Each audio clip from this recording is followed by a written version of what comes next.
Le cinquième et dernier gagnant du jeu concours Instagram est 7UK-SAUV. Voilà, donc je vais lui envoyer un message sur son compte Instagram et il choisira le programme de son choix. Salut, c'est Antoine, bienvenue dans cette nouvelle vidéo. Aujourd'hui, je vais t'expliquer pourquoi le Real Madrid règne littéralement sur l'Europe, sur le monde du football. D'ailleurs, ils ont remporté samedi soir leur troisième Ligue des Champions d'affilée et leur quatrième durant ces 5 dernières années. C'est une équipe, comme tu le sais, qui est la plus titrée en Ligue des Champions avec son 13e sacre, comme je te l'ai dit samedi. Et c'est une équipe qui a l'ADN, elle est faite pour cette compétition, comme le Barça est faite par exemple pour la Liga et pour la Coupe du Roi toutes ces dernières années, parce qu'ils font que remporter ces coupes-là, même s'ils ont réussi à gagner 4 Ligues des Champions durant aussi ces 15 dernières années. Mais voilà, aujourd'hui le Real est repassé devant et est un cran au-dessus au niveau du Barça, même si en Liga ils n'arrivent pas à faire le taf, en Ligue des Champions ils sont présents et chaque année c'est la même chose quoi. Donc dans cette vidéo je vais t'expliquer 5 points qui font que le Real règne sur l'Europe. Le premier point c'est littéralement le coach. Voilà. Le coach Zinedine Zidane a un aura, a un charisme et a un vécu dans le monde du football, sachant qu'il fait partie des 5 meilleurs joueurs de tous les temps. Même un mec comme Cristiano Ronaldo qui a un ego surdimensionné, quand Zidane lui dit tu ne joues pas, tu te reposes, il l'écoute. Et le fait que tous les joueurs aient un respect énorme pour Zizou, mouillent le maillot pour Zizou et l'écoutent, ça fait toute la différence. Et ensuite Zidane, si tu peux constater tout ce qu'il a fait sur le terrain, en tant que coach, dès qu'il fait rentrer un joueur, ce joueur-là est décisif.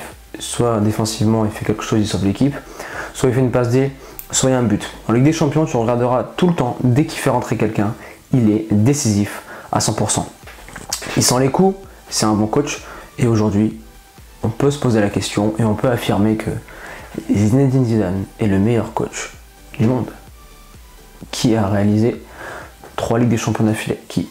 Personne que Zidane. Donc on peut affirmer, malgré sa jeune carrière de coach, qu'il est aujourd'hui le meilleur coach du monde. Ensuite, après avoir vu Zizou comme coach, en expliquant que voilà, il arrive à canaliser tous les égos, à réunir tout le monde, surtout, je voulais préciser, il a énormément confiance en ses joueurs et ils le ressentent. Et ils se sentent redevables sur le terrain envers lui, c'est pour ça qu'ils se la donnent à 100% et qu'ils sont extrêmement forts. Deuxième point, il y a beaucoup d'individualisme et de professionnalisme au Real Madrid. Quand tu regardes chaque joueur, à chacun des postes, ils font tous partie des 3 meilleurs à leur poste. Bon, sauf Navas pour moi, il ne fait pas partie des 3 meilleurs gardiens du monde, mais sinon le reste, tous, ils font partie des 3 meilleurs à leur poste. Chacun à leur poste. Donc, en termes d'individualisation, ils sont extrêmement forts. Ensuite, en termes de professionnalisme, ces joueurs-là, comme tu peux le constater, chaque jour, ils ont leur préparateur physique personnalisé au centre d'entraînement du Real Madrid et tout est planifié à la lettre tous les jours. Chaque joueur a de plus chez lui son bain froid, son bain chaud, sa cryothérapie, la récupération, ils ont tout les mecs. Tout est individualisé et ils ont pris conscience que le professionnalisme c'est extrêmement important. D'ailleurs, en parlant de professionnalisme, quand tu regardes le cas Benzema, quand ils ont montré comment c'était chez lui, tu vois, il a tout, la salle de musculation, il a tout. Parce qu'il explique voilà, qu'aujourd'hui, à l'âge où il est, s'il ne fait pas ce processus de récupération, il ne sera pas à 100% à chacun des matchs. Et quand tu es au Real Madrid, tu fais des matchs tous les 3 jours. Donc l'individualisation du travail fourni chaque jour au quotidien, plus le professionnalisme, car aussi il n'y a pas forcément la musculation et la réparation physique. Il y a la technique aussi, chacun fait son entraînement individualisé, fait qu'aujourd'hui, tous ces joueurs-là sont constamment à 400% à tous les matchs. Et c'est ça le haut niveau, c'est ça. Troisième point, il y a une vie de groupe. La vie de groupe, elle vit très bien. Il y a une communauté brésilienne où ils communiquent très bien. D'ailleurs sur le terrain, on le voit très bien avec Marcelo et Casemiro. Il y a un très bon lien aussi entre Karim Benzema et Cristiano Ronaldo qui ont signé en 2009 en même temps aussi au Real Madrid. Et les gens ils disent oui, Karim Benzema, c'est pas un bon numéro 9. Analyse la chose, regarde, Karim Benzema ne perd aucun ballon. Et Karim Benzema n'est pas un pur 9, c'est un 9,5 voire un 10 qui décroche, qui libère l'espace pour Cristiano Ronaldo. Et Cristiano Ronaldo joue dans les espaces. Si Benzema libère l'espace, Ronaldo y va. Alors que s'il joue avec un autre attaquant, l'autre attaquant ne va pas faire d'appel, il va juste jouer en appui ou partir lui en profondeur. Mais non, Karim Benzema, extrêmement fort. Ça fait un bon lien avec Cristiano. Varane Ramos, un très bon lien. Sur le côté gauche, Marcelo CR7, très très bon lien aussi à droite, très bon lien entre Carvajal, bon après ça dépend, hein. Des fois c'est Bale, des fois c'est Sancho, des fois c'est Vasquez, mais un lien super, il s'est connecté. Tout ce qu'ils font, par exemple un joueur est dos au jeu, il sait que son pote doit partir là-bas, parce qu'ils se connaissent trop bien. Ça fait 3-4 ans qu'ils sont dans le même groupe, et comme tu peux le voir, au mercato il dépense rien, parce qu'il n'a pas besoin. Le mec a il est un des meilleurs 11 du monde, et sur le banc, t'as Gareth Bale sur le banc, t'as Isco, t'as Vasquez, t'as Sancho, t'as de très bons joueurs. Donc voilà, le Real c'est un super groupe, et Zizou en plus il met une bonne vie de groupe, et voilà, comme tu peux voir sur le terrain, il est toujours décontracté, toujours le smile, et ça joue beaucoup pour le groupe. Quatrième point, une efficacité glaciale. Même quand ils n'ont pas d'action, ils marquent. Ils marquent tout le temps le Real quand il le faut, et ils subissent très bien le jeu. Et d'ailleurs, si tu remarques bien, à chaque fois que le Real marque, c'est contre le cours du jeu, tout le temps.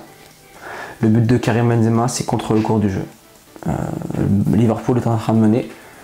Ils allaient inscrire leur premier but, je pense, et voilà, contre le cours du jeu, Karim Benzema. Le Bayern Munich, ils étaient en train de dominer à l'aller et au retour. Tous les buts qu'ils ont pris contre le cours du jeu.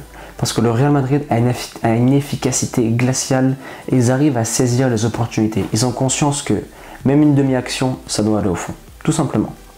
Et enfin, le cinquième et dernier point de cette vidéo, c'est la très bonne direction du Real Madrid. Voilà, aujourd'hui, Florentino Pérez fait un excellent boulot. Et quand un club fonctionne bien, en général, ça part de tout là-haut. Comme tu peux le voir là avec l'OM qui fonctionne très bien depuis 1 an et demi, depuis la reprise de l'américain Marc Courte. Mais le mec, avant de recruter des joueurs, il a fait tout ce qu'il fallait, directeur, direction, le président, les recruteurs, il a tout fait. Parce qu'en fait, un club, ça se passe sur la colonne vertébrale et sur les fondations. Et s'il n'y a pas une bonne direction, le reste ne suivra pas. Voilà, je pense que c'est ce que devrait faire un peu Paris, mais bon, ça c'est un autre débat. Donc voilà, pour récapituler cette vidéo, aujourd'hui, pourquoi le Real Madrid arrête sur l'Europe? Parce qu'il y a un coach, un excellent coach, qui a surtout un très gros passé de joueur, et ça fait de lui un expert dans le domaine. Et ils le font confiance parce que Zizou a tout gagné. Deuxième point, un travail individuel et une qualité de professionnalisme extraordinaire dans cette équipe. Chacun travaille énormément pour apporter sa pierre à l'édifice et il ne laisse rien au hasard. D'ailleurs, suivez Raphaël Varane sur Insta et vous verrez le travail monstrueux qu'il fait ce mec tous les jours.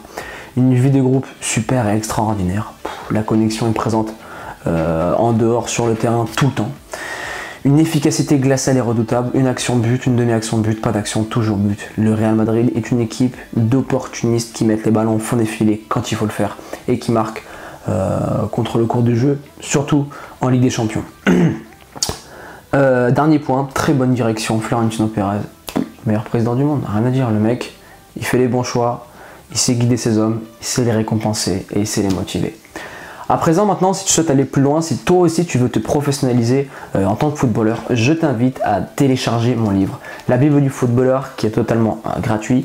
Le lien est juste ici, tu as juste à cliquer dessus. Et à présent, je te laisse là.